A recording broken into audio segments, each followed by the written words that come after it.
We are going to kind of start this off. The reason why we are having this student panel is because we want to give students, potential applicants, the opportunity to kind of listen to current students that are on campus, to kind of hear your journey and your path to where you are right now.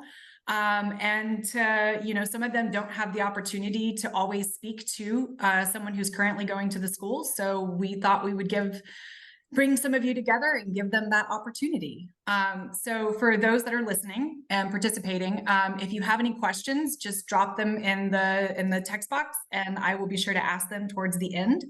But we're going to start off by allowing everybody to kind of introduce themselves, and I will go first. So my name is Whitney Kaysen. I am the director of VetLink. I have been married to a former Marine for 17 years now. He recently transitioned out of the military and actually ended up going to Princeton University. But like many of our applicants, I also started out at a community college and transferred to a state school because that was what's closest to us.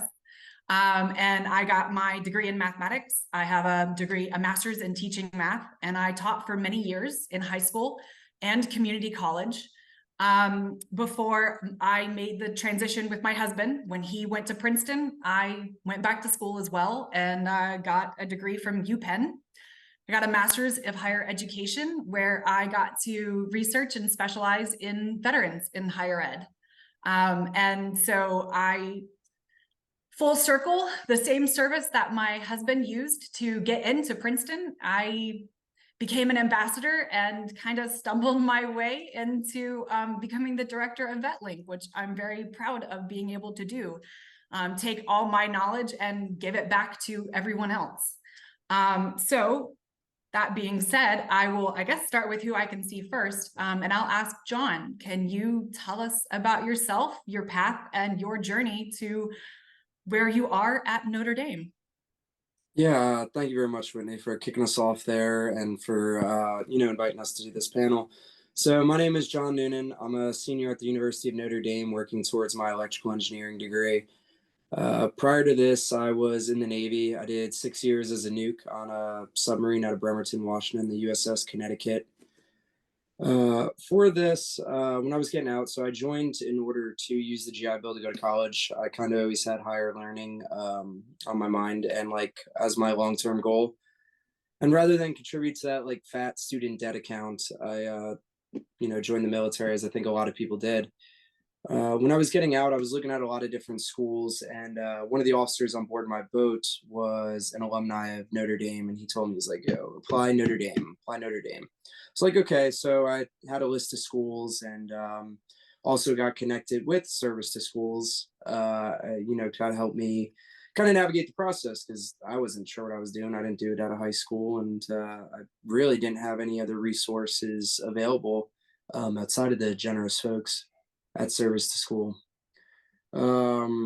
Let's see, looking on here, application do you want us to get into that or just a basic introduction? I'm looking at the email you sent. Oh, no, we can go. Yeah. Can you kind of talk to us background wise? Did you go to a community college? Did you apply? So did you transfer? Did you apply as a first year? How did that go for you?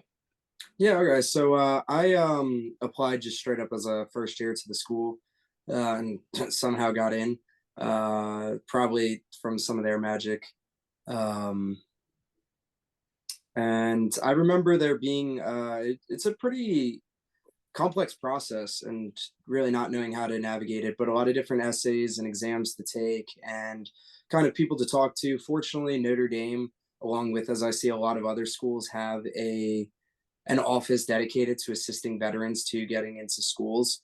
So piece of advice that I would use that really kind of helped me was just Google whatever schools you're looking for, veterans or committee or association. Ours at Notre Dame is the Office of Military and Veterans Affairs. And then that really, because they're faculty of the school, is a great point of contact for said school and what you need to do in order to kind of give yourself the highest possible chances of being admitted. you. So I will kind of go on to the next person I see, Ty at Princeton. Could you introduce yourself and talk about your journey and how you found your way to Princeton? Yeah, absolutely. Thanks so much, Whitney, for this awesome opportunity. So, hello, everyone. My name is Tae Kim. I currently am attending Princeton University, majoring in economics, and I'm a sophomore here. And so, prior to coming to Princeton, I was in the U.S. Army. I enlisted as a 91 Bravo, which is a wheeled vehicle mechanic.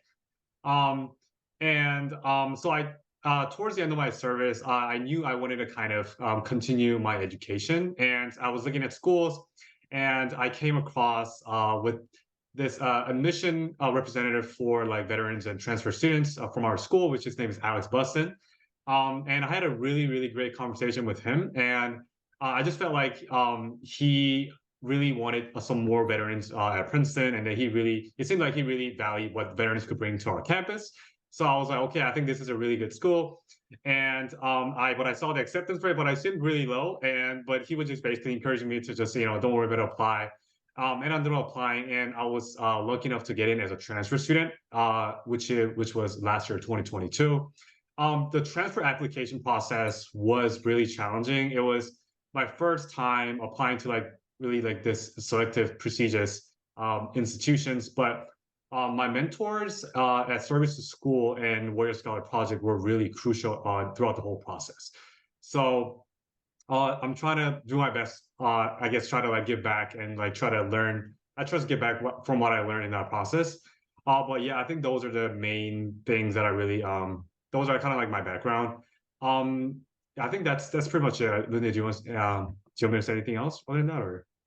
Yeah, that's fine. I Okay. will now move on to Andrew at Vassar. Can you tell us a little bit about yourself and how you got to Vassar? Absolutely, yes. Whitney, thank you for having me. My name is Andrew. I'm currently a sophomore here at Vassar College, pursuing a degree in psychology. So currently on track to graduate in 2026. I was in the Marine Corps for 8 years, 2008 to 2016.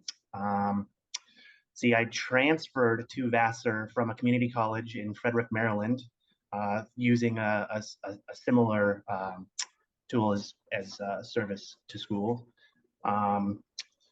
See here, the application process for me was almost non-existent in a sense. Colleen Mallett, she's the director of the veteran outreach program here at Vassar. And she really honestly did about 99% of the work. The most I had to do was put my name on the line and sign for the most part. And I chose Vassar for a couple of reasons. One being that it's a significantly smaller student population. And I was thinking that would benefit me more in the sense that I had more one-on-one time with the instructors, the professors. And then I was also very intrigued by the acceptance rate being so low, and then the graduation rate being very high. So so far it's been great here.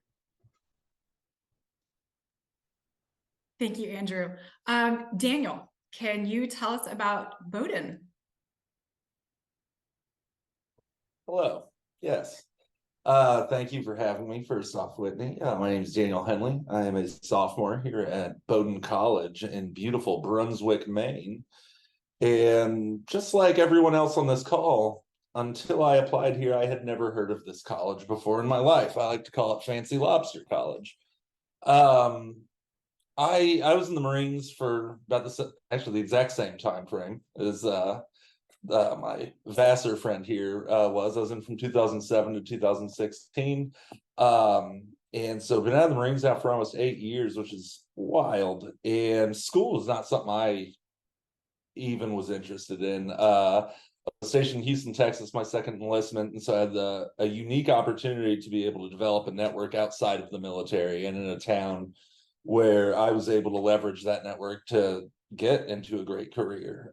Most recently, before I decided to come to school, I was working in management consulting and just got real burnt out with that. Another Vassar connection. I love Vassar. Probably my second favorite school on this call.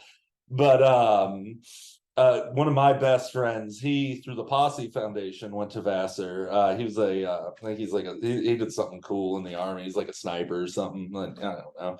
But this dude's been hounding me for years. He's like, bro, you got to go to college. And I was like, bro, you're a salesman and I'm a consultant. Like, I'm good. And so when I finally decided to, I reached out to him, was going through the Posse Foundation, met Colleen Mallet, who is probably the single best person in working at any school in this country for veterans. Colleen is incredible, but was really underwhelmed with the Posse Foundation. So I was really stoked to see that this year they'd switched and they're working with service to school. But that soured me on it. And so I hopped on a service to school, like virtual college fair. And I had the criteria for me for schools I was interested in was, well, I'm sure like many of you, I didn't enlist in the military because of my academic prowess. And so I needed a school that would kind of look beyond that.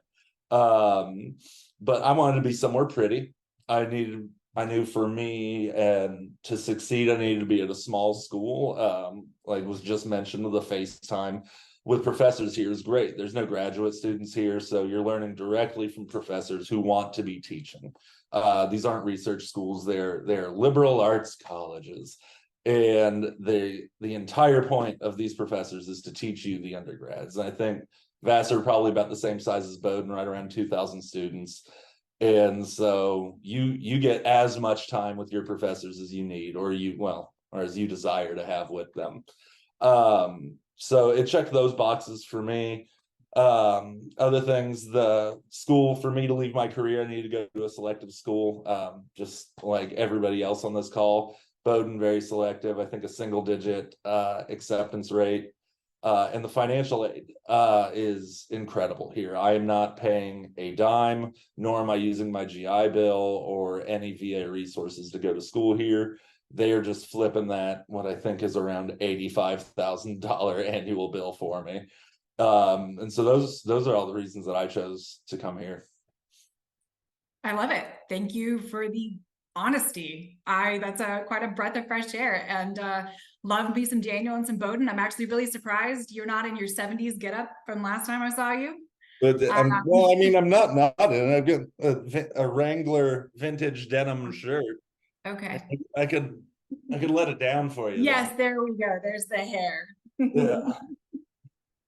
All right. Thank you, Daniel. I'm going to take it to Taylor at Wesleyan. Let's talk about another small liberal arts school. It's gonna be hard to follow. Daniel really set the bar high. Yeah, so I'm Taylor. I'm a senior. I'm studying neuroscience at Wesleyan University. Very similar vibes to the last few colleges you talked about. I think we have 1,000 more students than Bowdoin or Vassar, so about 3,000. I got into the military in 2010, and I was on active duty for a while. And then 2016, I went to just part-time reserves. And then I did Warrior Scholar Project after doing about a year of contracting. So in the Air Force, I did search and rescue, and then I did that job on the outside as a contractor. And then really interesting going back to school, and I found Warrior Scholar Project, which if you haven't done that, it's an amazing program. And at that program, I met somebody who said, hey, you should look at a liberal arts college. And it's my background academically. I dropped out of high school, right? So I was like, I really wanted to go back to school, but I was behind the curve pretty significantly. So for going to WSP, I learned a lot about how liberal arts colleges are kind of shaped to, it's rigorous, but it's rigorous with a lot of support, right? So when I jumped into that first biology class, and I did kind of put it in order here. I did 1 semester community college in person, just to kind of show I could do it. And then I transferred to Wesleyan. And at Wesleyan, it was fire hose immediately. So we covered everything we covered in that first semester of community college bio in like the first week. And everybody else in my class had taken AP bio and they just knew everything that I didn't know. So I had a tutor assigned to me, and I had a ton of support academically. I had an advisor. The professor met with me in office hours. There's 4 or 5 other people in the office. So a lot of support. And that's one of the main reasons I chose Wesleyan, is because of the amount of support that you get as a student there. So it is academically rigorous, but they make sure that everyone succeeds or is given the tools they need to succeed. They're not going to hand it to you, but you have the opportunities there. I did posse, and just this last year, Wesleyan stepped away from the posse connection, and they partnered with Service to School. And since then, they've also done a lot of stuff on campus to kind of draw more veterans in. So they just started building a community center, which they didn't have before, and they're going to switch to, I'm using my GI Bill through Posse, but they're going to have it so that the need is met for the students without loans. So you could potentially attend Wesleyan without using your GI Bill or taking out loans. And I would recommend contacting the financial aid is really receptive if you reach out to them. And if you're curious about what that would look like for you personally, I'd reach out to them directly. And then, yeah, for the application process, I was lost, but again, we have a ton of resources, and I had my hand held through the entire thing. And I think that's part of the reason why I was able to get into Wesleyan is a ton of support, pointing out things that I didn't think were attributes that would make me a candidate or a competitive one. So yeah, use all the resources. There are a ton of them out there for us veterans, and in these schools, they are really excited to get veterans on campus. So yeah, I would, if you're interested in Wesleyan at all, I'll also put my email in the chat, and feel free to reach out. I love connecting with students that are interested in it. And I'll tell you the bad parts and the good parts about coming here completely bluntly if you're interested in that, because I wish I would have had a completely candid conversation before I, came, just to have all the details laid out.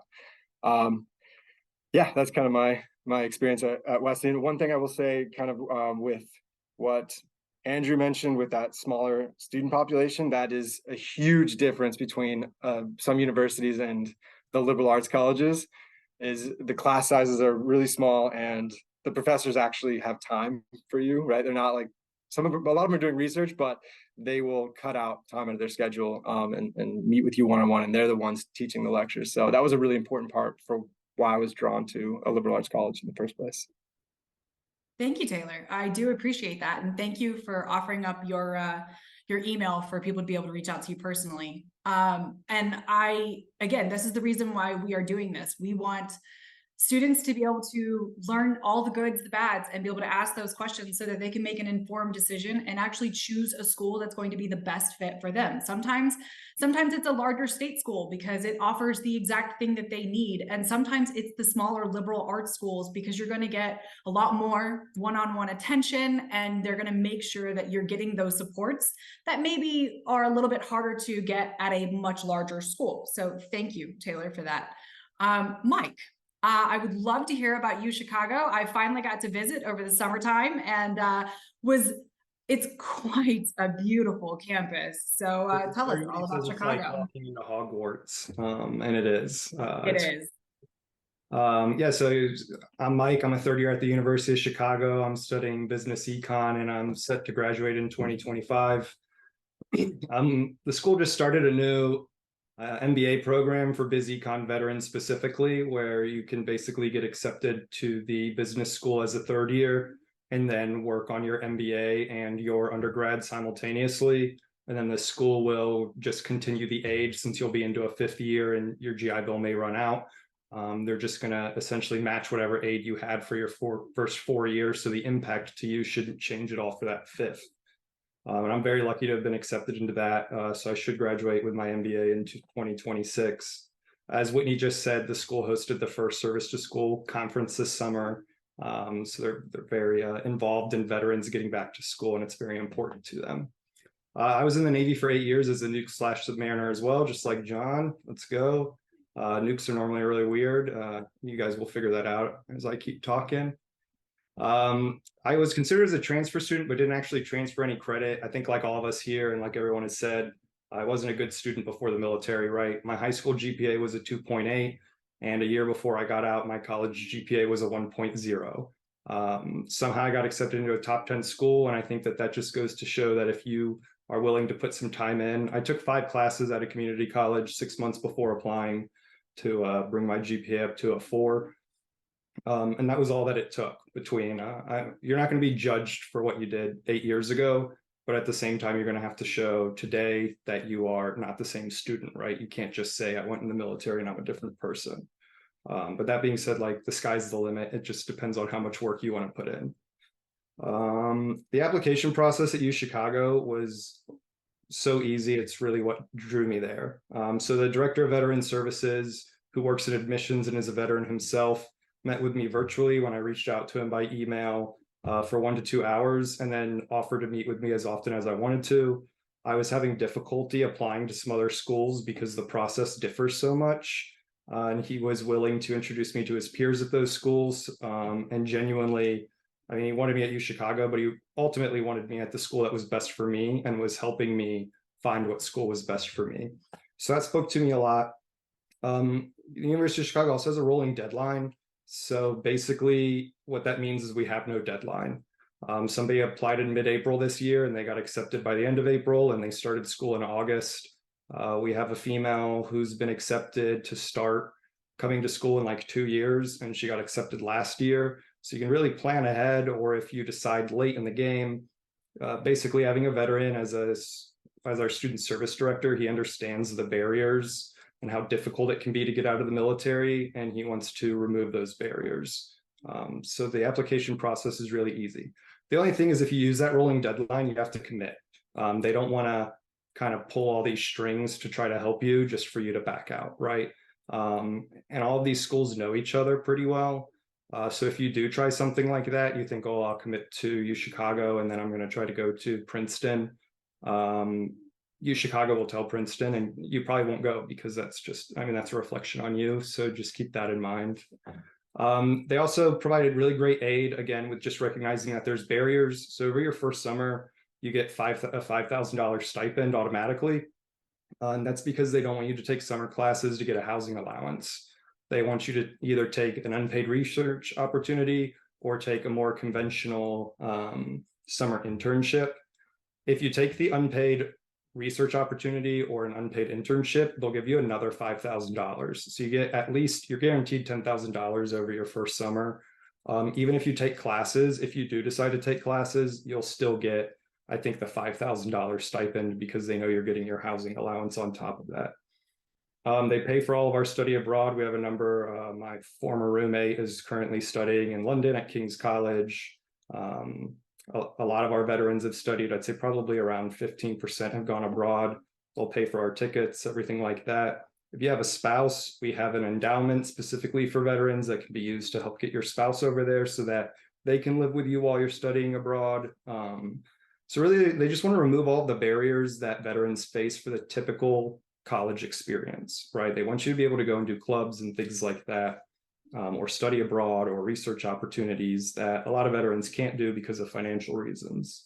The last thing that they did that really showed that they were just well thought out and how they wanted to support veterans is when you come in for your first year, the school has basically signed a lease for half of an apartment building close to campus. So your first year, all the veterans are put in that apartment building, which is really nice. It's almost like you're in a dorm, but you're not around 18 and 19-year-olds, and it's a little bit nicer than a dorm. You have the option to choose between a studio, a 1-bedroom, a 2-bedroom with another vet, or a 2-bedroom on your own. My first year, they gave me $10,000 in aid after covering all of my other school-related expenses to cover the rent. Because again, they realize that the housing allowance that the GI Bill gives you isn't enough to live in Chicago and not be stressed about finances.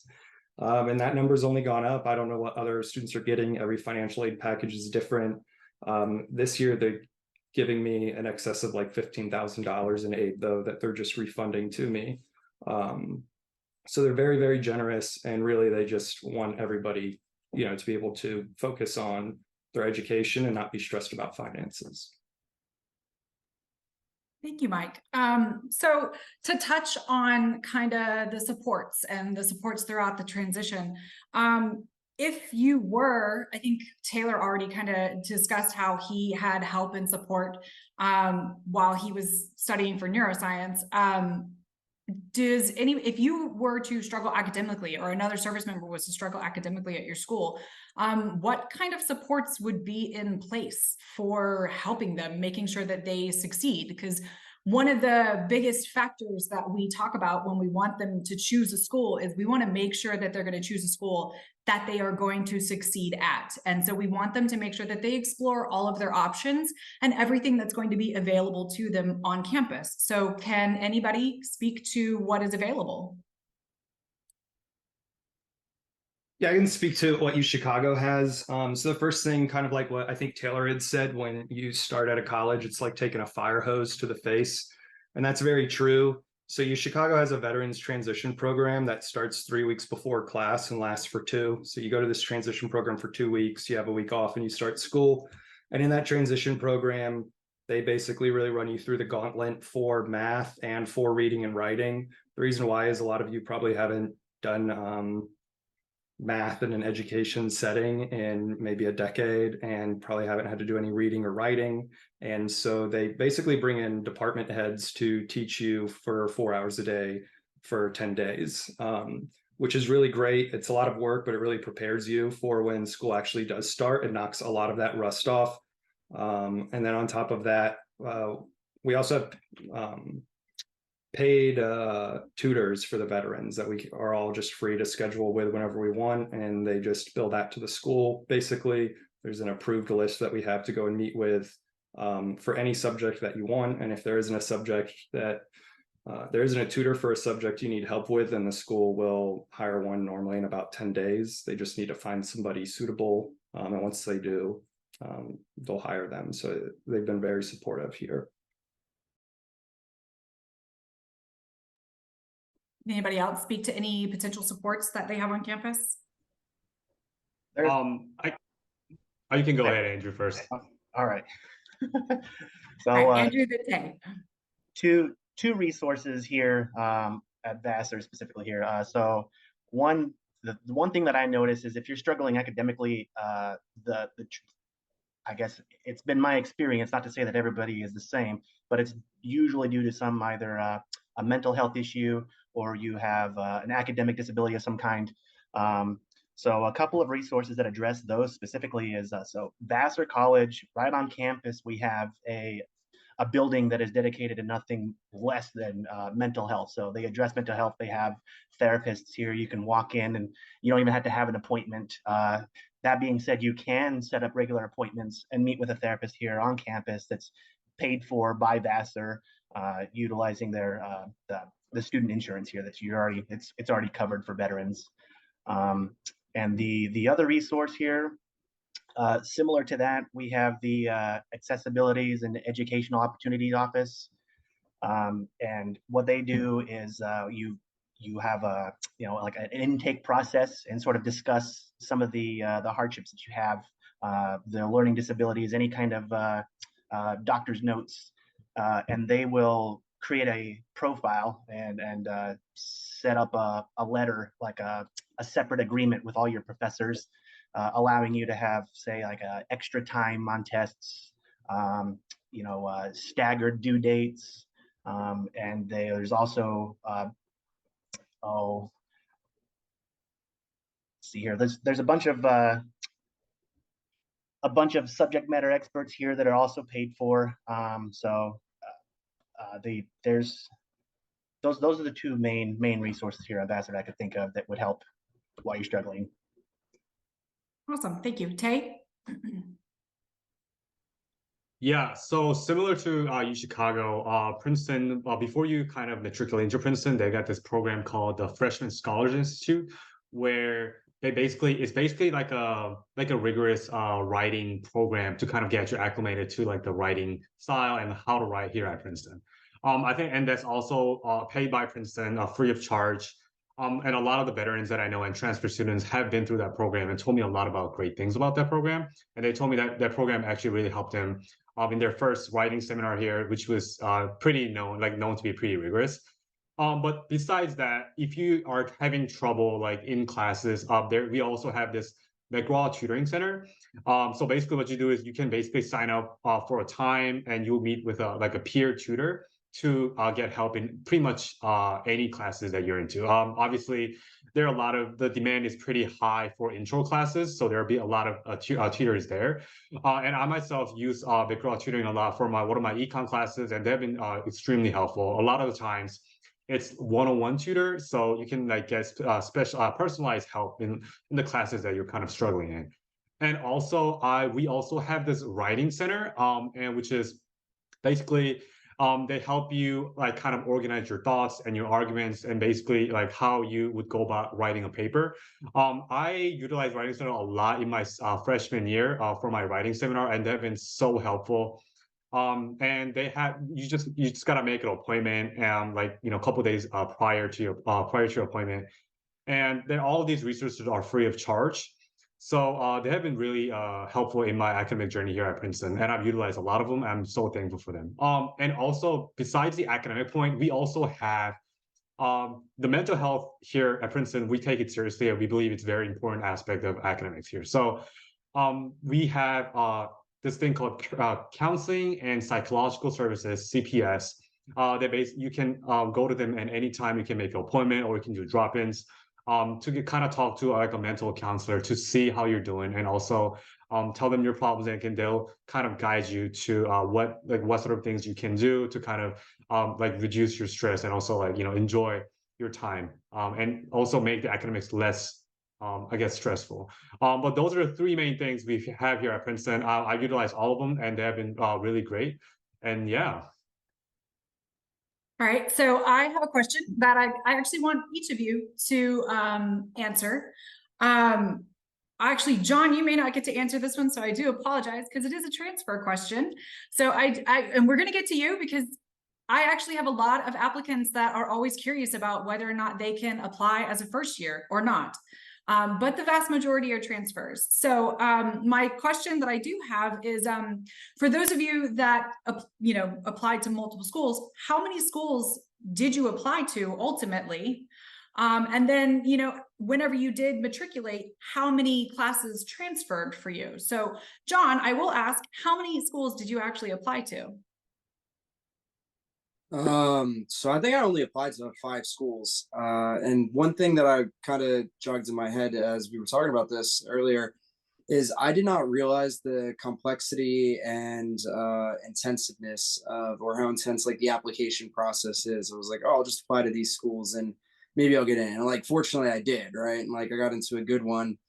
But if I could go back, I would have taken this much more seriously in that day. So really utilize these resources. So I applied to 5. I got into 3 of my 5.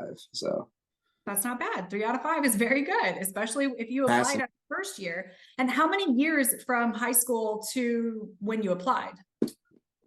7 years between. So I was in the Navy from 2013 to 2019. I started August of 2020. So during the COVID time frame too. Okay. What do you think kind of made you stand out? That's a really good question. So I know I had a little bit of I think kind of there's a lot of factors that came together at once. A lot of schools, like at least top end schools, really were trying or are still trying to increase veteran enrollment. I get asked this a lot from Dr. Heckel, who's the director of the OMVA on campus. It's like, well, what can we do to bring more veterans in? So I think that definitely played a positive part in it. And then another kind of thing that really stood out is, fortunately, like I had some pretty good test scores when I retook standardized tests. I think I wrote some pretty decent essays who had some excellent people, yourself included, like read them over and kind of give me some pointers on it.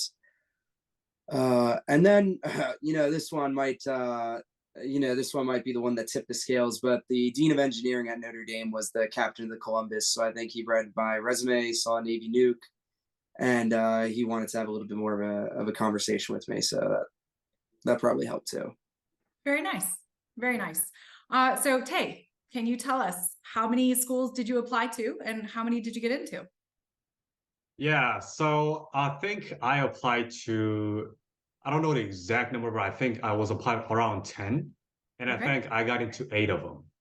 All right. And then you transferred, because I did see your article in Forbes, so loved it. Thank you. How many credits did you ultimately transfer over? Yeah, so as far as courses, I think I was able to transfer 3 courses, which is about 16 college credits if you want to transfer that. So like at Princeton here, as you probably know, we don't have we don't call it credits, we just have courses. But 3 courses transferred, so about 16 college credits, I'll say. Okay. Taylor, can you tell me how many schools did you apply to and how many did you get in? I'm not going to recommend this route, but I applied to one school and I got into one school. So Wesleyan was early decision, and once I got accepted, it was no other applications. I pulled everything else. That actually is not a bad idea in those regards. I'm glad it worked out for you and that you got in. You transferred, right? That's correct. From the community college, and I actually had an associate's level of credits from doing courses while I was in the military. But then my only brick and mortar was one semester. And from that, I transferred 2 of those classes in, and that's the max that Wesleyan will take. So 2 classes as a transfer. Yeah. Nice. All right, Mike at UChicago, how many schools did you apply to? I also applied to one school and was lucky enough to get into it. I think I had 7 credits total to transfer, but they were all community classes and related to my major. And I don't want to transfer them. I wanted to retake them at a school that I thought could probably teach them better. They ended up transferring one of the credits. They had to evaluate all of my classes. It's a VA requirement, I think. And I had to transfer 1 class, but it just counts as a general, like as a credit. It's not stopping me from taking any class I want to take. Okay. Andrew, I think I know the answer to this one from our conversation earlier, but how many did you apply to? Well, so now technically I only applied to one, Yeah. thanks to the posse program here. So I had to put the 3 schools that they had wanted us to apply to, that we had to put them in order as precedence what we wanted to go to. And then ultimately I only applied to Vassar on a whim. It was an extremely competitive process, and I did not expect to make it all the way to the end. So it was a big surprise for me too. So as far as transfer credits, I'm not sure if other posse scholars had the similar situation, but the whole premise behind the posse foundation is that you attend the college with a group of folks from beginning to end. So I'm not graduating early, so I had to sort of redo starting from from the ground again. So freshman all the way to senior versus starting as a junior. Okay. Daniel. Applied to one, got into one. Just I like batting 1,000. No, Bowdoin was just everything I was looking for in a school. And like one thing that I think it's really important to consider is like applying for college is like stressful as hell. And like there's no way around that. But with all of these schools, at least every school that's represented today, you're gonna get the same education at each of these schools. Vassar, especially for the 3 small liberal arts college, Vassar, Wesleyan, Bowdoin, these are the same schools. They're just in different locations. Some are going to specialize in some things more than others, but it's really just important to figure out what's most important to you and not necessarily put all your eggs in that basket. But when you find that, you're going to be able to find the right places for you to apply. All right. I appreciate that. I really do. Even though we do tell people, do not put all of your eggs into one basket. That's what I said. Don't. But when you find more than just you one, want to put your eggs in, you're going to find the similar baskets. That's true. That's very true. I'll give you that one. So we do have some questions that were asked in the Q&A part of it. And one of them was, does anyone use VRNE? I already know from some of you are getting very generous financial aid packages, but can anyone speak to the possibility of using VRNE? I can, if nobody else can. I feel like I've spoken a bit. Okay. Can you do it, John? Okay. VRNE, for those of you who don't know, basically, if you have greater than a 10% disability, you can apply for this program. It's really a jobs program. So you can go through some tests and essentially show that due to your disability, from the military, the skills you learned won't help you transfer to a civilian job. So if you can show that these disabilities would prevent that, you can take some aptitude tests and some interest tests, and show that you have an aptitude and an interest. For me, it was a lot of finance things. After that, I had to prove that all of these careers in finance required a degree in economics. And once I did that, they basically approved me for VRNE. So I'm no longer using my GI Bill. I get to save those months. I actually just applied to get all of the months. I used about 18 months of my GI Bill. That's not true, about 12 months. So I applied to get all of those back. And other than that, the program doesn't really change very much for you. You get the same housing allowance as long as you have 1 day left of the GI Bill. If you've exhausted your GI Bill and then you get VRNE, you get a separate housing allowance that's less money. So try to use VRNE before you exhaust your GI Bill. If you start using VRNE for a program that you've already used the GI Bill for, you can get that retroactive induction, or you can basically say, hey, I should have been approved for this from the beginning, and get all of your GI Bill dates back. And they don't give you, I can't remember if I mentioned that, they don't give you that $1,000 stipend, but they will do other things for you. So if you have difficulty sitting at a desk for long periods of a day, you can have them buy a nice office chair for you. You can have them buy a height adjustable desk for you. They'll spend up to $2,000 on a computer for you, or like a laptop if you need it. So it's really a really great program if you want to try to save your GI Bill and you qualify for it. You just have to remember that it is a jobs program, not an education program. And you'll need to be able to justify your injuries, I guess. Not your injuries, but how they prevent you from transferring to a profession with the skills you already have. I don't know. I'm sorry. Was there a more specific question regarding VRNE? Nope, that was it. I think it was just kind of the utilization of VRNE, and I'm assuming versus the GI Bill. But did anybody else utilize VRNE? Can I ask, is anyone on scholarship? Real quick, the application for VRNE, for anybody who is interested, I think the turnaround time for me was about 3 months. It was probably 8 to 10 hours of work. So the juice is definitely worth the squeeze if you have a disability. Let's see. Are there any other questions? Scholarship wise, I don't have any special scholarships. The University of Chicago, just as part of their aid program that I mentioned earlier and wanting to financially support us, they just have given me scholarships. They have different names among the veterans, but for different colors of money, I guess. So I might get one scholarship that's different from what my roommate had last year, but we're getting the same amount of money. It's just how are they getting the money to us? So they'll find a way based on your unique financial aid situation to get you an appropriate amount of money to support you. And that'll be through some scholarship. Okay. Let's see, we have a question that I saw Daniel did answer it, but do the liberal arts colleges have strong STEM programs? Tay, can you answer this? Yes, yeah, absolutely. So obviously Princeton's a liberal arts institution along with its research, but Princeton has a very, very strong STEM program. I'm currently myself in economics right now.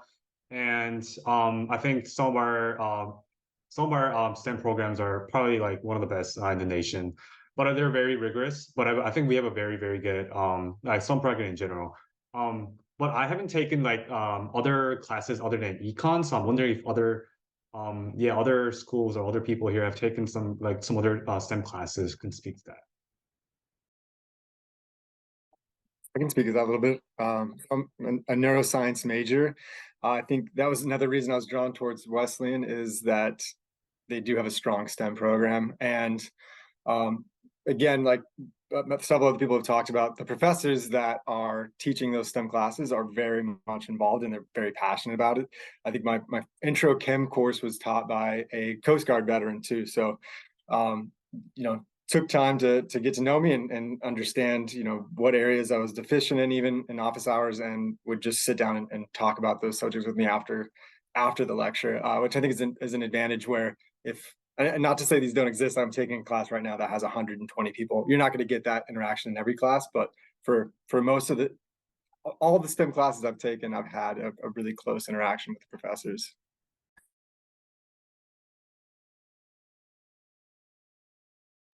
Can anyone else speak to the STEM side of the house? Sorry, I one have more time. Can I nothing. just get the oh, my bad, Andrew. Just the question one more time from the top, please. What was it? Sorry, I may have to go back and look for it. I do apologize. Liberal arts colleges have STEM programs. Yeah. Liberal arts colleges and STEM. Floor is yours, Andrew.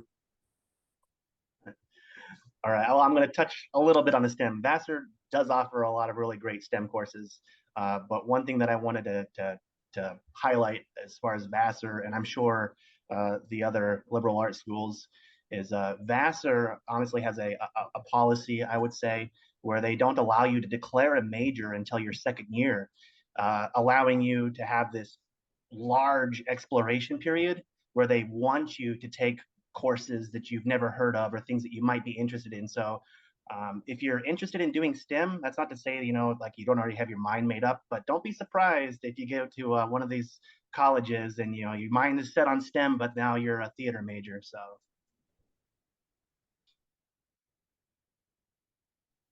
That's true.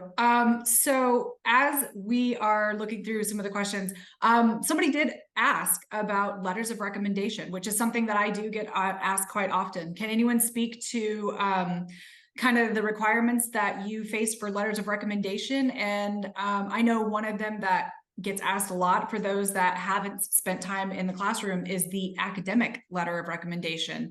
Did anyone have to kind of do a workaround for that academic side? I can take that. So yeah, it's going to be dependent where you go to school. Each school is going to have their own requirements. I think I needed 3 or 4 for Bowdoin, and I did not have anyone that could write an academic one for me. And so I, like many of us, attended a Warrior Scholar Project week long. Is honestly the worst 5 days of vacation I've ever taken in my life. I mean, it was a great program. I learned so much and I needed that, and I'm succeeding here because of it. But talk about just a horrible way to spend your time off. And so I did really well in that program and ended up getting one of the people from Warrior Scholar Project wrote one of my letters of recommendation, and Bowdoin was more than happy with that as my academic recommendation.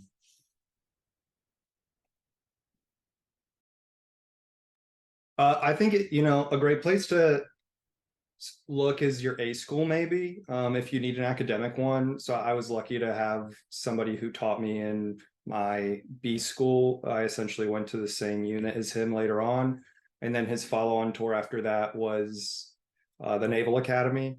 So that was like a great academic letter of recommendation for me to get that wasn't too based in academics. So any old leader you've had like that, or even if you have somebody in your chain of command who has taught at those positions but hasn't taught you in them, they could still speak to like your aptitude as a student or your ability to learn. The more personal the letter is, the better it always is. So don't try to pick somebody with a fancy title. Try to pick somebody who, when the admissions officer reads your letter of recommendation, they should get a sense, I think, of who you are at the end of it. So you don't just want somebody who can just say, Mike is a good student, Mike does well on tests. You want somebody who can really kind of show who you are in it. So the closer would be the better. I think that should be your first priority. And then try to get some people who can just show different sides of you in that letter. Somebody could show what your great work ethic is, or how much you keep growing, or maybe how much you care and how involved you are in the community. Or it can be a community college professor that you've built a rapport with, or something like that. But don't pigeonhole yourself into thinking it's got to be somebody with a fancy title, or that it has to be somebody who's like currently in academics or who has taught you in an academic setting. I had 3. I think 3 is a good number. I think that question's come up a couple times. It's also going to vary school to school what they're going to kind of let you get away with. So it's really important, I think, like everybody has said, to kind of reach out to like the veterans director and see what they're looking for. Nice. Can anyone else speak to any letters of recommendation? John, what did you do? As a first year who had not been in school for 7 years, what did you do? I hit up my senior year AP Chem teacher. So I'm like, hey, do you remember me? And he actually, Mr. Kinsey wrote me a letter. I haven't talked to him in like 4 years now, but he did. I don't know how effective it was. And I think Maybe it was effective enough. yeah, right. It wasn't just good, it was good enough. No, so he I think though, if I remember correctly, this is really kind of stretch my memory here, especially with somebody asked the question about like Common App with vet addendum or wait. And it's just been a few years since I've really done this. But talking with the school, they allowed me to submit letters from people in my chain of command. So I got a recommendation letter written by my CO and then also by the ship's engineer, because I kind of explained to the school that, this person who knew me 7 years ago is not going to be as effective as these people who I've worked under for the last 3 to 4 years. And the school was fine with that. So as Mike also said, I'll retweet that, reach out to the kind of the point of contact for veterans at the school. Exactly. And we are always, as your staff advisors, happy to make those connections for you at any point in time if needed. Just let us know. And if you add a school, let us know so that we can get you connected to that school. So one of the questions that was posed was about extracurriculars. I know this is kind of a hard one for those of us that are adults that have lives and things going on. Can anyone speak to any extracurriculars that they were able to add to their common application? I can go ahead real quick. Yeah, go ahead, Dave. Yeah, so prior when I was in the military, I came across this opportunity, this thing called a better opportunity for single soldiers. It's basically you like organize and coordinate events for single soldiers in a military base, and then basically help them have fun while they're in a different country. And while I was serving in Korea, I had the opportunity to like really engage in that program. And I ended up becoming a vice president of Better Opportunity for Single Soldiers in our base. But I did that because I really enjoyed helping other soldiers, and like not because like it'll look competitive on my application. But I think that's like one thing would be like really like taking leadership opportunities wherever you can, and also like really enjoying the things that you do, and really like, I guess, try to do things that you're passionate about. And that's one of the things I was really passionate about. I think that was one of the things that kind of like made me stand out among other applicants, I believe. Did anybody else have the ability to do extracurriculars, or better yet, did anyone not have the ability to add extracurriculars? I didn't really have any extracurriculars. Being a nuke and on a submarine makes it difficult to volunteer. But any Mando volunteer things that you're commanded, I would definitely take advantage of that. Like if, I don't know, in the Navy, we have all of the E6s form an association, and like we went and did one day Habitat for Humanity housing building, right? So I put that down as an extracurricular. Or if you like go to church and participate in like your church's bake-off or something like that. Also, I think command collaterals can honestly be a really good extracurricular if you're a the PRT guy, or if you're the suicide coordinator, not the suicide coordinator, but the anti-suicide coordinator, or a SAPR representative or something like that. Did you like that, Daniel? Yeah, yeah, got me. Thank you. Yeah. But anything like that, I think you should try to take some sort of credit for, either through your Common App application or through the VetLink addendum. Or maybe that would be a great thing to add. I don't know if there's a space like that in the VetLink addendum, Whitney, but maybe that would be an interesting space. I don't know. So there's already a section in the common application for activities, but if you think that it would be helpful for us to potentially consider adding a section in the addendum, I think we could probably have a conversation about it. Okay. Anybody else? Go ahead, John.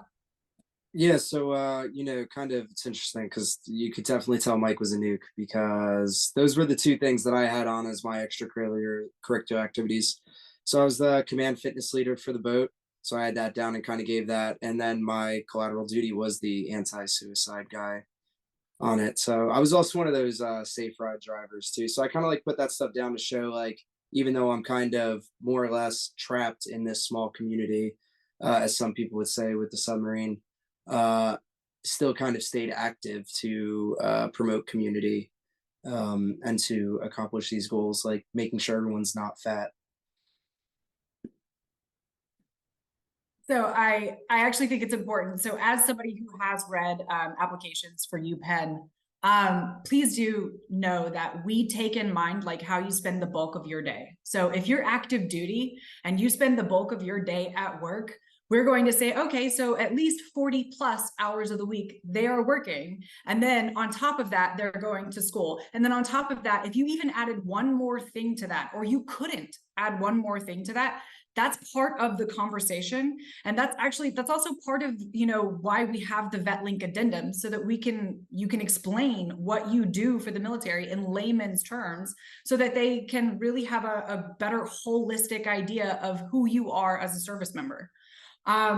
So I know a lot of you are active on campus, so I would like to ask, is anyone involved in any organizations now at your current institutions? I certainly am. Last year, that doesn't surprise me. Well, last year I became the 7th oldest NCAA football player ever. Let's go. Let's go. Not like that other 34-year-old Marine at UVA who stole my thunder, but I'm pretty sure that was just an officer enlisted thing, and you know what the media wants to hear about. Since I've retired from my illustrious Division III college football career, I now write for the school's satirical newspaper, and that is my only official club activity. John? Yeah, so I really kind of want to talk about this because I stay very active on campus, right? Like Notre Dame's mission statement is more of like building a better person, not so much just like somebody who can go out and maybe solve a lot of problems like math wise or something. So one of the groups that I'm involved with pretty heavy that I got in on the ground floor with is called Holtz's Heroes. And we kind of work to serve the underprivileged communities in South Bend. So there was a point a couple years ago where we kind of struck a deal with Costco where like anybody who's at all associated with the university, if they show their ID, while there, Costco will match a certain amount of money per quarter and donate to local food banks in the Bend there, along with other sort of scholarship opportunities that we've given out, and like working with local women's shelters. So I stay very involved with that. There's a church on ND Avenue that I kind of helped to rebuild over the last 2 years, and rebuild's kind of a strong word for it, but do some maintenance repairs through volunteer work on. I stay very active with the Office of Military and Veterans Affairs on campus. So when I got here, I was like the first kind of ND veteran. Sure, definitely people in grad school, but as far as I know, I was the only one there my first year, and we've slowly like increased enrollment. So kind of helping people acclimate to this new school. There's a question asked that I want to get to later on about like acclimating to living with 18 through 22-year-olds, and that's like a very big thing that I faced at ND. So when we get to that, I'd like to answer that. We can definitely get to that question actually next, because one of the questions also kind of is about bridging the gap between the age. So that is definitely we can definitely breach that. Taylor, are you involved in anything on campus? Yes, and I think that's the age thing is a big issue that I'd love to talk more about. But the Wesleyan rugby team, there's a lot of vets on that, and I think it's a great outlet. It's one of those. It's a club sport, so it's not too much of your time, but it can be. You can go to practice 3 times a week if you want to, and I think it's just a great community to kind of be a little bit of an outlet. And then also, there's the Wesleyan Veterans Organization. So because we are a lot older, especially, I'm sure that the other Vassar and Bowdoin can speak to this, but most of the students at a school like this are 18 to 21, and it's a residential program, and it's a small town. So it's very much just the Wesleyan students in the area. So having the veterans that are a little bit older and just kind of have your same experiences is a nice connection to have. So the Wesleyan organization is great, and then yeah, rugby is also just a great way to go out and beat yourself up a little bit. Hey, are you involved in anything? Yeah, so obviously besides the Princeton Transfer Association and also the Princeton Student Veterans, I'm also involved in, I recently just joined this club called Tiger Consulting, which is a pretty new, really new firm. I think all of us kind of wanted to break into management consulting upon graduation. And also I'm in the Daily Princetonian. It's like a student-run newspaper here at Princeton. You probably know Whitney. I write news and newsletter for that section. I'm also pretty new on that, so but I think I've like shift like maybe like 2 weeks. I mean like twice per year. And then I am also in CIFP Scholars Institute and Fellows Program, which is kind of geared towards like low income or like transfer or first generation college students, and kind of like it's basically a group of them kind of gathering up and see what like there are a lot of events that are supported by the center for low income and transfer and first generation immigrant students. So those are the main 3 things that I'm involved in right now. Andrew, I know we had a great conversation about something that you were involved in that I think everyone should probably implement. I would love to hear what you guys are doing over at Vassar. Well, hopefully I'm speaking on what you're thinking about. I'm currently the treasurer of the Vassar Veterans Organization here. We just last year, our group has been recognized and is officially a chapter of the SVA now. And so with that, we get to attend all these awesome seminars and all the let's see, this January we're going to oh gosh, now Opryland. what's that? Opryland. Yes. But no, but we do a lot of different things in the group. One of the coolest things we've done in the group, we had a car smashing event where during the finals last year, where everybody's stressing out and studying really hard, we had a car place donate a car for our campus here, so it was completely free. They took out the windows for us and removed all the glass, but we had it set up right in the middle of campus, and for a little money, I think it was like $5 to swing the sledgehammer at this car for like, I don't know, 5 minutes, 10 minutes, just to going ham on this car, letting it all out. But whenever we run events like this, we gather a pool of nonprofit organizations that are local in our area here in Poughkeepsie, New York, and we vote on who's going to receive this generous donation from whatever we make. All right, I think there was only one that we missed, and that was Mike. I'm not very involved in on-campus things. I'm 31, and it feels a little weird to get to know the normal students a little too close to me. I am involved in a business program on the school, but outside of that, most of what I do is volunteering for veterans or volunteering with local animal shelters. That being said, our campus really encourages those programs. We don't have a veteran center. That's by design.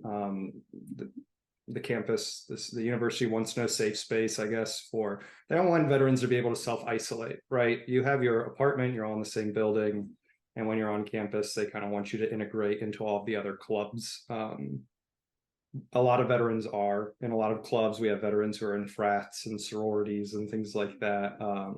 It's a really great campus, and the students are all really welcoming. Just for me at my age, I just still have some discomfort joining those clubs. So. All right, so I think that I know I promised an hour, but I think that was a great segue into talking about the age gap. So if you guys have a little bit of extra time, let's talk about it. It is the elephant in the room, and as someone who had a husband who started at Princeton at 38, 39. He was the oldest undergraduate student on campus, bearded, tattooed, and bigger. And so he always felt like the odd man out, and still here at Oxford feels like the odd man out. So let's talk about that experience. Who would like to dive in? John. Yeah, so I'll kick this one off because this is something that I deal with a lot. Right now I'm actually in Nashville. It's fall break for us, and I'm with like 12 of the other dudes from my dorm. So I told them all to shut up while I do this panel. And I like acclimated really well to them. So at ND, you have to spend 3 years in the dorms, and then you can move off for your senior year. The school and really campus in general is built very much like isolated from South Bend, which is why I try to do so much South Bend outreach stuff. But you get put into a dorm randomly. Like I don't get to assign, similar to what Mike was saying about like prevent this safe space where you can just kind of hole up and not have to interact with anyone else. No, like I got a random roommate. He was 18, random, but he was the only Army ROTC kid in the entire dorm. So, take that how you want. But, we lived together for a year, and then I moved to a different dorm, which isn't normal. It was just because mine was getting closed down. So I moved to a totally different one and made like an entire new group of friends. And that's the people who I'm here with in Nashville now. It's also why I'm a little lethargic. I've been out on Broadway a lot over the last like 5 nights. So a little bit of yawning. The age gap's interesting because no one had any idea. Maybe I looked really young when I got here still. And I would try to like play a game to see how long I could go. The masks probably helped a little bit too, since it was the COVID year, my freshman year. But I'd play a little bit of a game to see how long before somebody like, wait, how old are you? Like I have tattoos as well. And people would say like, oh, we just thought you took a gap year or something. No one had any issue with it. I still, answering one of the questions by typing earlier, I play basketball in the spring. I'm on my inner halls football team. And then I'm also active with the Ultimate Frisbee Club, like tossing a disc. And seriously, no one has any issues. A lot of jokes about my age, like playing the D line, like just kind of going through, and they're like, yeah, I hope you can get through. You're 28. I was like, all right, well, it doesn't matter. Like you guys are the ones who are letting me play. I've had no issues with it, shockingly. It was probably the thing I was most worried about when I showed up to school. I was worried about meeting my roommate and his parents saying something like, my kid isn't rooming with somebody who's 25. And literally not a single parent I met. And I've really kind of stayed very social on campus and very involved. No one's had an issue with it. So I can hopefully put any apprehensive feelings to rest on that. Good. Would anybody else like to talk about their experience on campus? Yeah, so I said I didn't integrate that well, but our oldest veteran, Katie Puckett, who you might know, Whitney, she just graduated. I think she was 38 or 39 when she graduated. I hope she doesn't get mad at me for that. But she had people she had classic traditional undergrads at her wedding who were like 18 and 19 years old that she had met as her first year. So I think it just goes to show that like it's, you're going to be accepted for your age. But that being said, I think it's really important to think about where you're going to school to make sure that you're going to be, I guess, happy there with your age. And what I mean by that is, like me as a 31-year-old, I did not want to be in a college town. I like being near Chicago and being able to escape to the city and hang out with people who are at a more similar place in life with me. So I think that you should really consider location when you're as an older veteran, and sort of what are you going to want to be doing with your free time. A lot of us haven't been able to, like, we either haven't had the means or the freedom to pick where we want to live. And rather than chasing a specific school or a specific degree, I think you should find areas that you'll be happy in and then see what's offered there. I had never heard of the University of Chicago, but that was my process and I just sort of stumbled upon it. And honestly, it was my bottom choice when I started reaching out to schools, and it just played out right for me, right? And I think it's because I was trying to figure out what would be best for my life holistically. So just as an older person, I think that you should consider those things. You don't want to feel like you're trapped in a small town and sticking out everywhere, right? As And- somebody that's trapped in Oh, a go ahead, Daniel. out everywhere.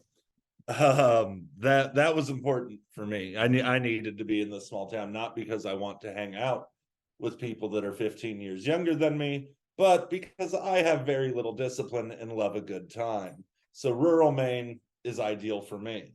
That being said, like the age thing is like objectively hilarious. Like I don't blend in here, and Maine is a very old state. There are not a lot of people in their 30s here, and for somebody that is not married and doesn't have children, like that is the single most difficult thing about my experience here, is like I don't have a lot of people where I can go. We've got, I think, 6 veterans now at Bowdoin. Still 9 years older, I think, than the next one. And so that is something that for me is missing. But like all of the young traditional students, the other veterans, everybody here is just like at a general level of being pretty cool. And like someone said, like the amount of just times I get relentlessly made fun of for being how old I am just makes this whole thing so much more fun for me. But like it is definitely weird, and there's no way it won't be, but it's fun. And the people that are getting into schools like this are generally good people, and like they're probably going to be like a 10-minute like hesitation where they're like, that's weird, and then it never comes up again. Andrew? Yes. I use the age gap to my advantage. I also have a big sign on my door. I stay in the dorm, so it's no different than living in the barracks for me. But I have a big old sign on my door that says Marine Corps. So oftentimes that translates to let's not be loud in the hallway because that guy's gonna get angry and come out of his room. Also, though, the huge benefit I feel is that there's a lot more in common with the professors experience-wise. So I think the professors themselves are relieved in a sense to have older students in their class so that they can have somebody to, I don't know, to talk with rather than talk to.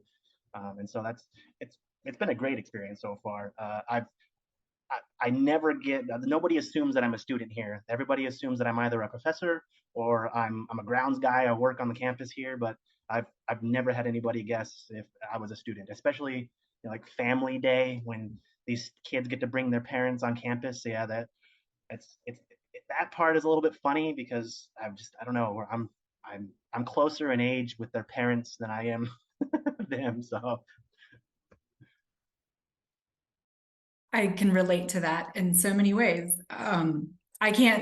I've only done grad school at this age, but my husband, you know, he started this process and he graduated at 42. And he was the age of his professors. And the professors' children went to school with our children. So we had a very weird, unique interaction with it. And at first, some of the students were a little standoffish and hesitant, but the moment that my husband was self-deprecating and broke the ice himself. But I think after that, a lot of the students really gravitated towards him and wanted him to give advice and really wanted to hear what he had to say. And, you know, they truly just gravitated towards him. And it's interesting because, you know, he didn't think it was going to be anything like that, but it's quite funny to see that he really could be the same age as their parents, and sometimes he was, but they were all quite accepting, and the professors loved having him in the room and loved having his point of view. It was vastly different from the 18, 19-year-old viewpoints that they were getting, especially when he was taking a history class. Actually, they were talking about modern wars, and well, it was a war that my husband had been in, so they got to reference my husband in class. And so there's a uniqueness to it, and I don't think other than maybe the occasional, like he got stopped and they said like, this isn't for parents. And he was like, I'm not a parent, you know, and some people had to stick up for him and he had to show some ID, but you know, we didn't run into too many issues past the first year because he was pretty recognizable on campus. Taylor, have you had any issues at Wesleyan? It was actually a struggle for me. I think also I started during COVID, so it was compounded it. And I think it's not everybody's experience. There is a veteran that's significantly older than me, and they call him like the ambassador because he just knows everybody on campus and everybody loves him. And I think, right, so it's you should know yourself and know what kind of a person you are and how you're going to have these interactions. And it's never been a problem. It's never been anything that's there's some funny situations, like, you know, I'm the only one that experienced September 11th, right? And then everyone's asking me what my experience was. Like things like that are unique, but it was never negative. But I would say the social thing I struggled with at first, being 32 on a campus where everybody was 10 years plus younger than me.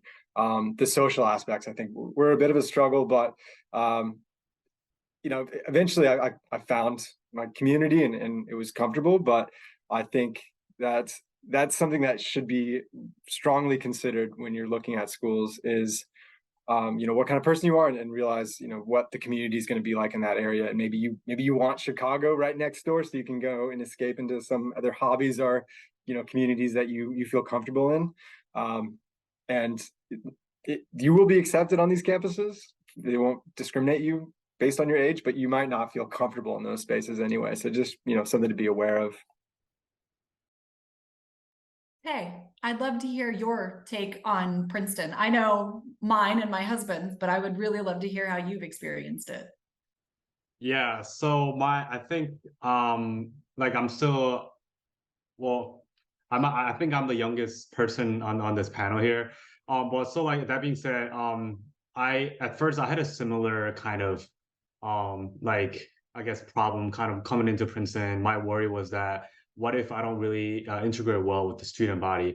But honestly, I found a lot of students here are very mature. I think going in, like I remember going to like this field trip with the incoming freshmen, and I was just surprised like how mature they were and how I guess like they just weren't like the people that I thought they would be, like as an 18, 19-year-old kid. So, but at that point, I think I learned a lot from them. And as far as like really integrating, I really never had any trouble. I think they just treat me like one of their friends. I also treat them like one of my friends.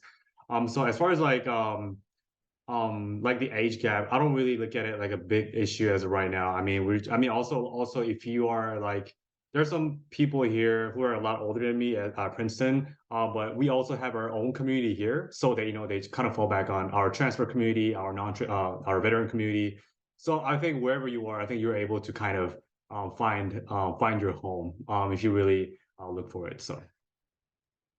All right. So last little parting, does anybody want to give any sage advice for applicants, either about the process, about when to finally hit submit and be done editing your essays, which I get asked a lot. I don't have an answer for that one. So if you do, please answer it.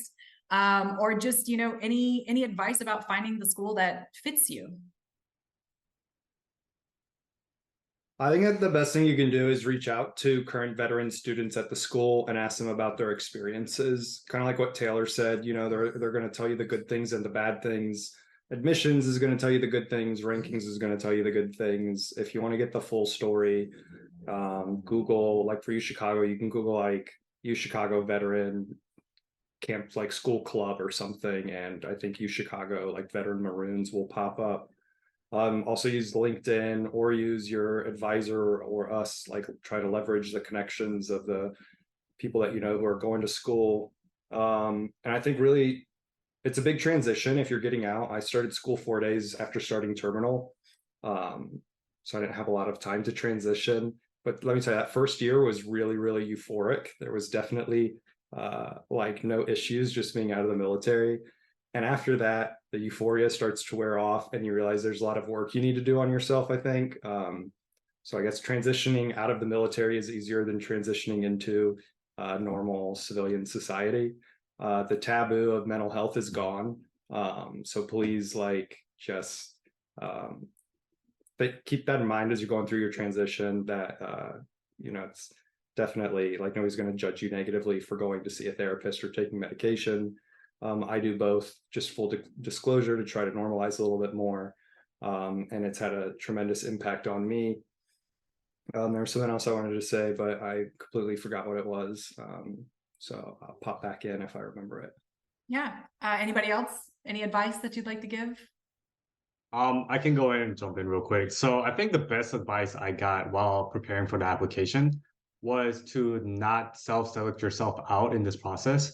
So I remember like a lot of the schools here, like including my school, Wesleyan, UChicago, from the outside, it seems like we have a very, very low acceptance rate.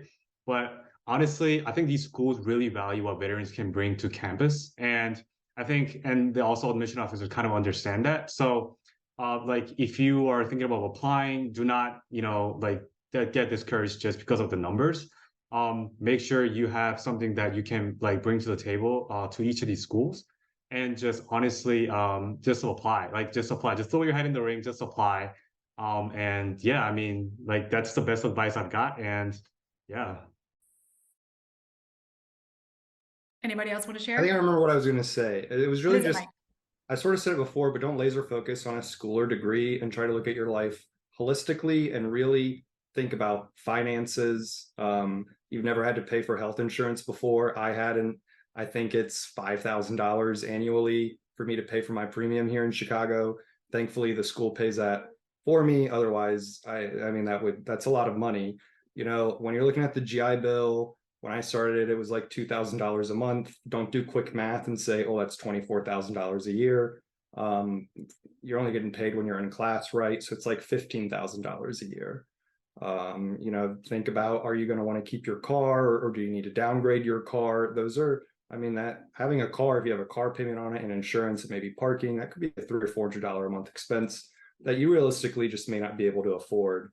And then I know that it's difficult to try to have an idea of how much it costs to live in a different area, but try to look up maybe an index. How does it relate to where you live now? If you know that you're, making $40,000 a year now and living comfortably, and the place you're going to is 1.2 times more expensive, you can do some quick math and kind of figure out what is that going to look like.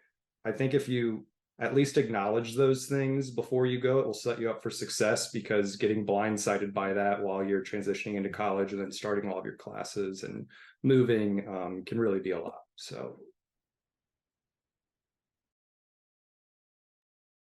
Anybody else? Yeah. Parting advice?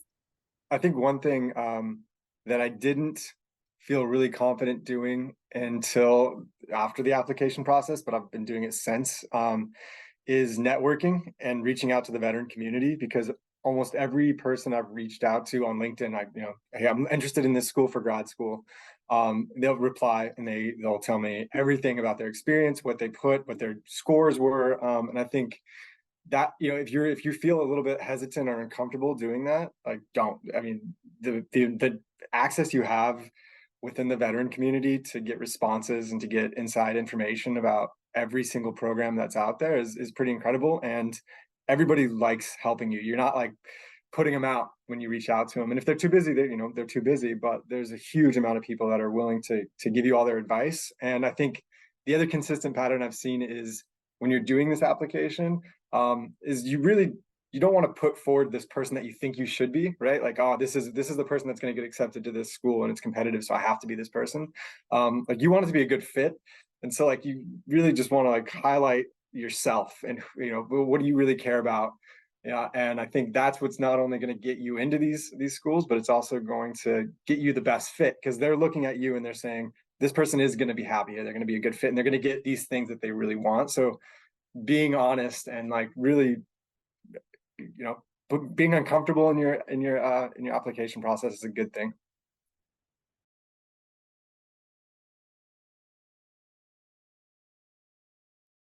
Whitney, are you able to share our contact info with the people who attended today, or do we need to share that before we leave? I can, if you're okay with it, I can send an email that is going to have that will have a link to all of this, and I can share your contact information that way if you're okay with it. Great. Yeah, that would be great. Yeah. So if you actually, do you want me to use the emails that I used earlier, or if you would like to share different emails with me, I'll take those. The one you used earlier is fine. Okay. I do one last little question, because this is the biggest one that I get asked. When are you done? When do you know you're done with your essay and to click submit? How did you know when you were finally done? For mine, I waited till the absolute last minute and actually turned in my ED application a week late. And so I came to this, I was like, this a week is probably fair. And so I decided I was done. That actually doesn't surprise me, Daniel. I don't know why. It doesn't surprise me. Yeah, but like, here we are. Fancy Lobster College. Fancy Lobster College. Anybody else? How'd you know you were finally ready to hit submit? Or did you stress it until the absolute last second and then finally, like, I think my husband did that. I think he stared at it until like an hour before it was due, and he was like, I just submit. Yeah, I'm a terrible writer, and I never felt like my essay was ready at all. I service to school mentee like saved my life on the essays. So I would use those mentees.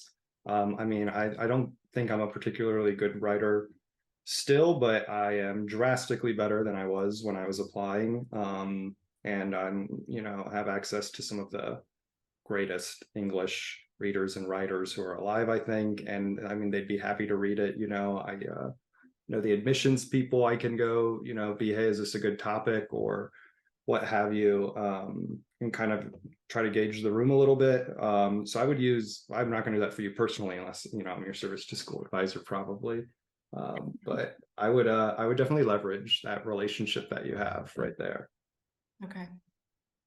I'm also happy to always be like, look, it looks great. You've done it. If you get everything across and it's saying everything that you want it to, please stop editing it, because you're only going to mess it up. And please hit submit. I will also happily call you and tell you, hit submit. But all right, anybody else, or are we done? I just want to echo what Mike said. I think so.